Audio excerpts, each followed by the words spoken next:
Hello, fellow students from all around Europe.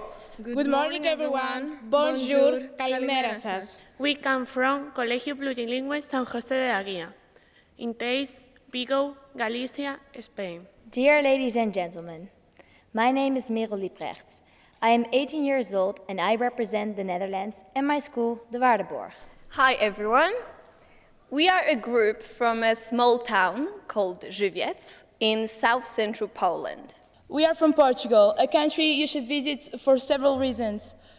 Some of them are the people, the history, the culture, the food, the weather, the beautiful landscapes, the beautiful beaches, and of course, if you want to see a beautiful crisis, you should go there too. Visszanéztem félutamból, szememből a könyv kicsordult.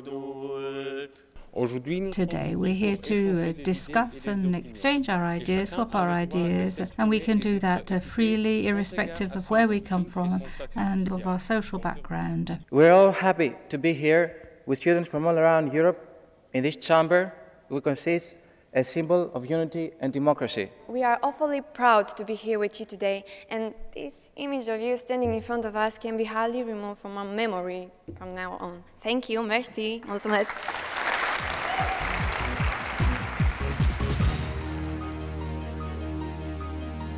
My question is about internet neutrality. I know that the European Union is a strong advocate for internet neutrality, but I'm not sure how the European Union can guarantee it, or what are the exact measures to provide internet neutrality in all of Europe.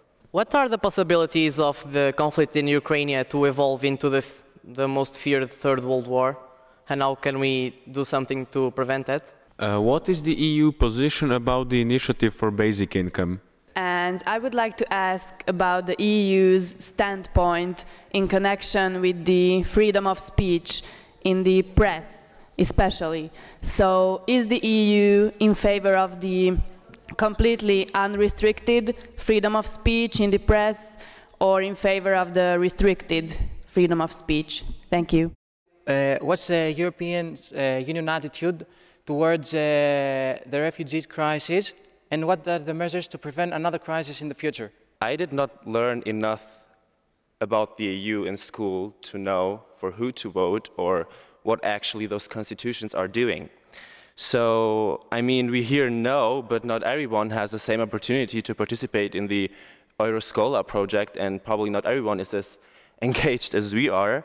The EU is able to make sure how big a cucumber or broccoli is, but why doesn't they make sure that every single student of Europe gets the education it needs to know enough about to vote, to know enough about the EU, to know enough about the constitutions, for example, creating a new curriculum in schools? Thank you very much. So one of the issues that I'm particularly quite passionate about is rape and sexual exploitation, and it's said that these issues affect 1 in 3 people. So I was just wondering what measures are being taken to reduce both of these issues within the EU, and maybe if there's any specific policies kind of being considered at the moment. Thank you. I want to know if the European Parliament has found some solution for the future about the unemployment problem for the youth people, because we are all youth and we want to know if our future is safe. Cyprus is occupied illegally by Turkey. How will Europe help this situation? I am asking this because we know that the European Union supports human rights and Turkey ignores them. My question is about a 2020 program. Is it possible to all the EU countries to reach the targets? I just want to make reference back to another young person's point in terms of freedom of speech. And I do approach this subject with great caution due to its sensitivity. But I do believe that when one person may have the access to exercise their right in terms of freedom of speech, surely someone should have the right to actually express their own religion and their own right. Obviously, I condone both such behaviours that were expressed in recent events in Paris, but surely if the European Union represents all the nations, they should actually be working with all communities and kind of supporting them as much as they can. So my question is basically, if the European is going to mention, that they should support freedom of speech, they should also say that, the mocking or the mockery of certain religions, I believe, of any religion, is just wrong. I'm interested in the final goal of the European Union. Is it to spread all over Europe, to accept all the countries of Europe, or is it to, I don't know, perhaps limit itself to ensure self-sustainability and its sustainability and security of its economics and so on? Although the religion is a very important domain for many people, it's a part of their daily life, it is also a motivation for terroristic attacks, like in Charlie Hebdo. Moreover, in Asia, fanatic Muslims have destroyed monuments, they have killed innocent people. Has the European Union a specific plan to guarantee our safety? How do you think that the EU can protect Muslims and other groups who are branded as extremists? The last few Europarlament elections showed that the number of Eurosceptic deputies is rising. And do you think that this is the result of lack of information about the European Union?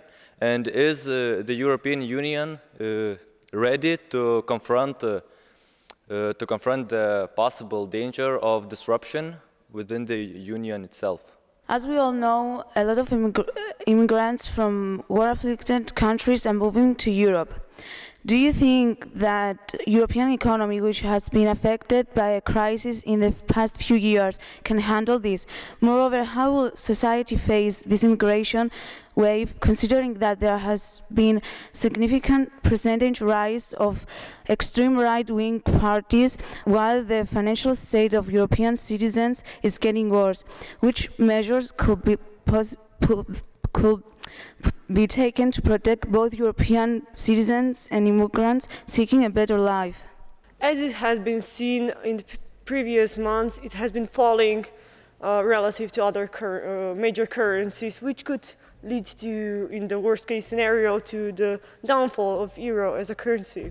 So what will the EU do to stabilize it, and with that stabilize the EU economy as a whole? Thank you.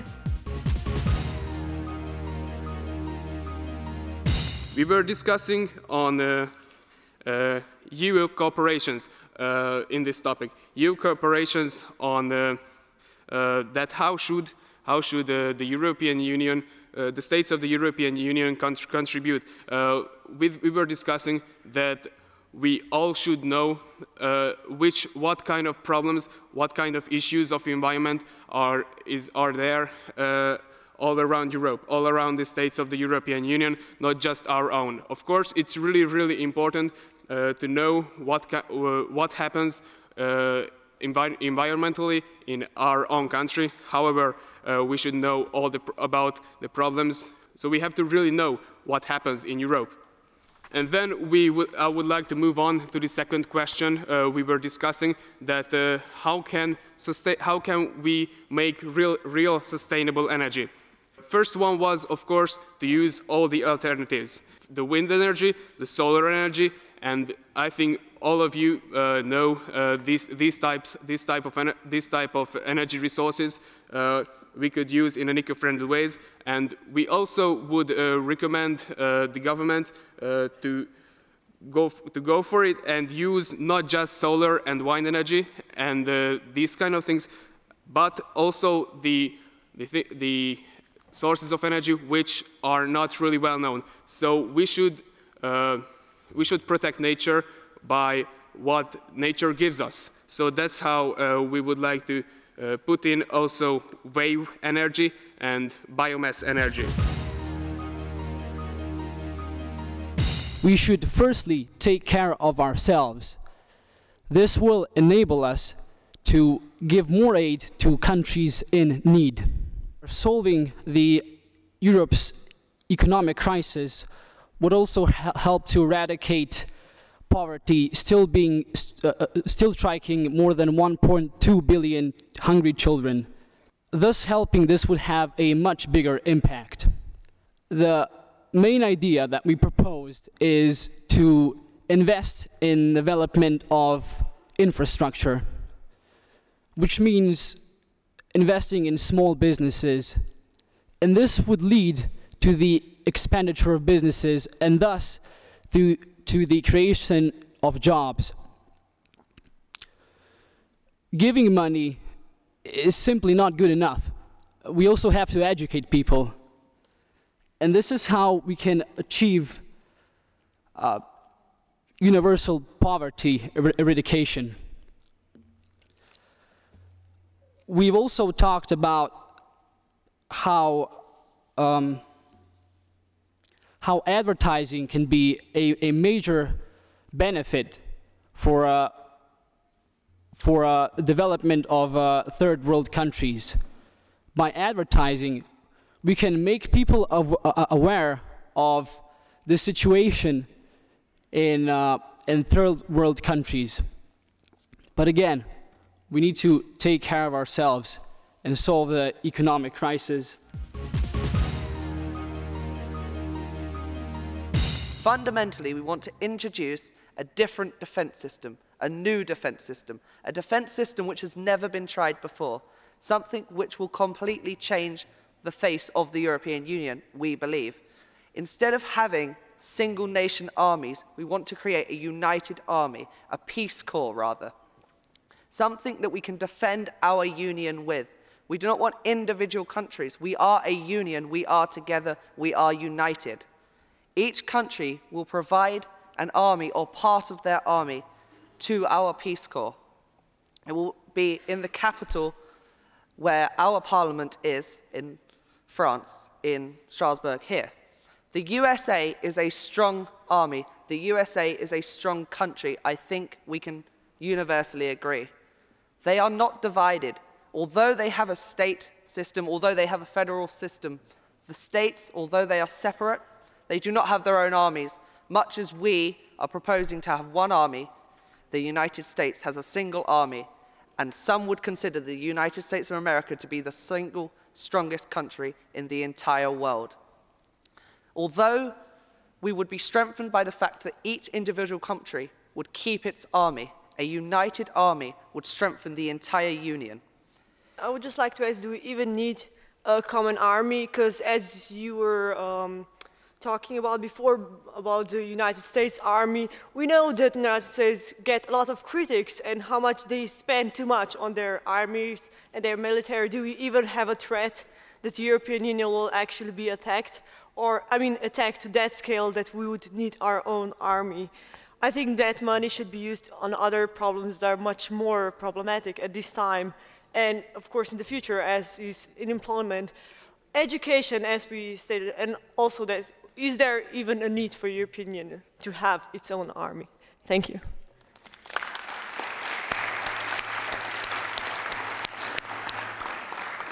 To answer that question in brief, I would say yes, there is absolutely a need to have a unified army. There is always a need to have some kind of defense.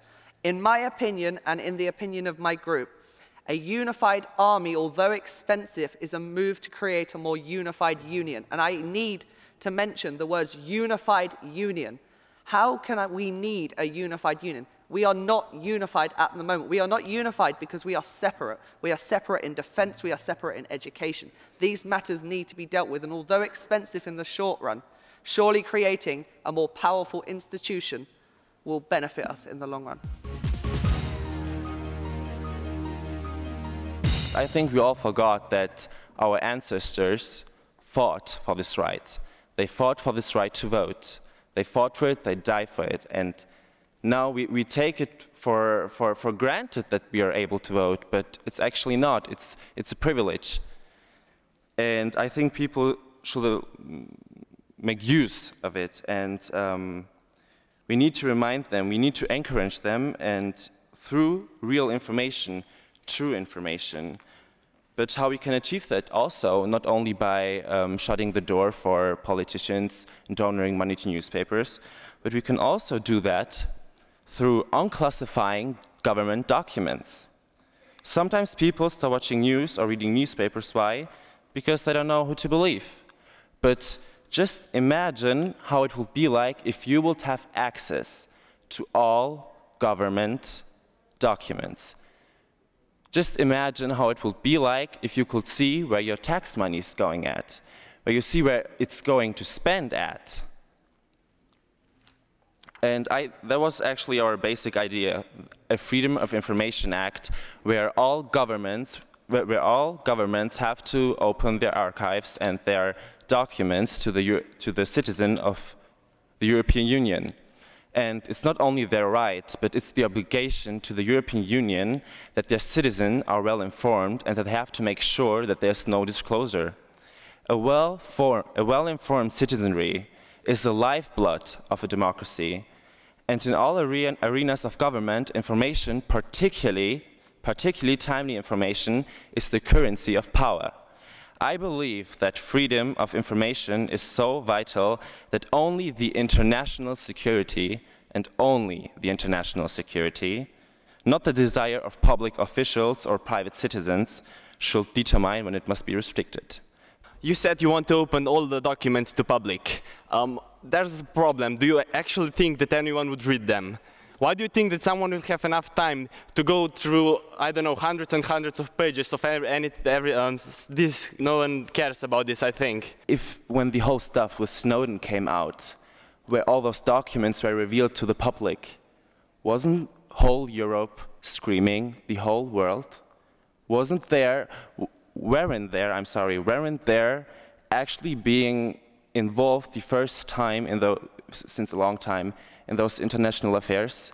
If they open those archives documents, of course there will be maybe people who won't read it, but I promise you, I'm almost to 99% sure that there will be people who will be interested, a lot of people who will actually read those and try to understand those and, yeah, maybe go vote. The European Union needs to be a strong advocate of basic human rights and democracy. And if in countries outside of the European Union where there's a lack of democracy and a deficit, this long-term influence of the European Union could help these countries get on their feet themselves so that people from those countries do not have to leave their home country. Now, a third point is distribution of refugees, of asylum seekers.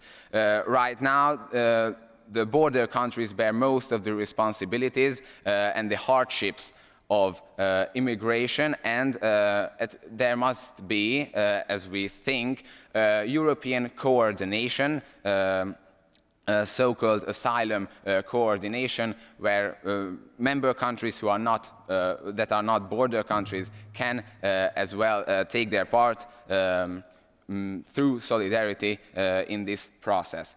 Now there's another issue, which is the issue of border controls, which must be regulated very strictly, which means that people who want to come to the EU with the right papers, with the right documentations, they are welcome, but any illegal activity can and will not be tolerated. We must put an end to organized crime and human trafficking with the coordination of police and military forces, and this can be done at a European level, for example, with the strengthening of Europol. I'm talking about integration, because from what I mean, this is a big problem in our country. We take all the burden, most with Italy as well. What about integration? When these illegal immigrants come to Malta, as I can say, they have the problem of integrating. Yes, so I think we talked about the topic of integration, maybe just not only with these specific words. I think that through language courses and through being or through the process of being familiar with the culture of one country, be that Malta or any else, these people who seek asylum, they can start the process of integration. So this is the first step, the awareness, the language courses, and the things that I have already mentioned. Thank you.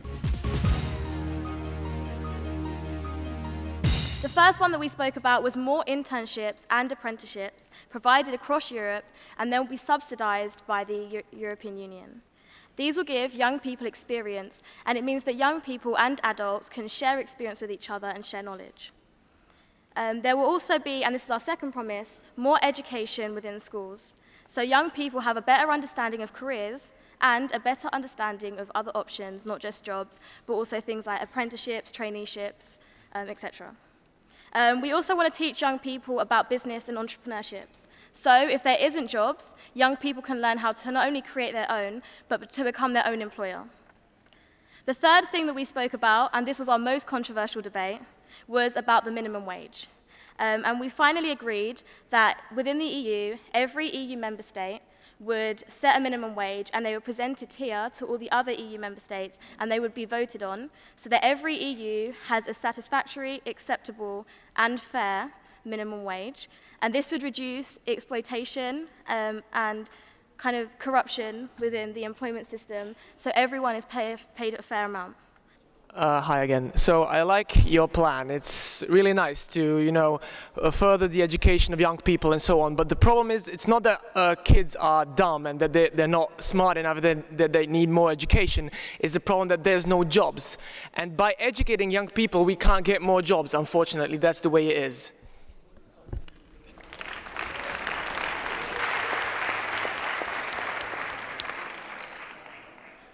So to kind of respond to your argument, I'm going to tell you a little bit about two of my friends, actually. So in Lewisham, where I'm from, there is high levels of unemployment. And there's a man, and his name was Jacob Sakil, and another man called Chiesa. And both of them, there was no jobs. They both were training for degrees, I think it was. They both had GCSEs, which is quite a basic qualification. But both of them set up their own business, right? And both of them were successful. And it's kind of about educating young people for other options, because it's not always about being employed for someone else, but sometimes young people can learn how to be employed by themselves.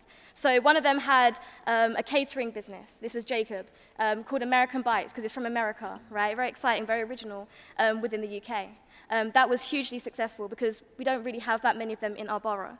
And then the second one did T-shirt printing. Again, very successful, very popular. And it's kind of education is the key. It's about giving people power, because knowledge is power, education is powerful. And to teach young people how to not only rely on other people for a job, but to actually be able to look to themselves and, you know, provide something, that's absolutely amazing. So for me, I believe that let's educate young people to be their own employers, as well as, you know, be employed for someone else. Thank you.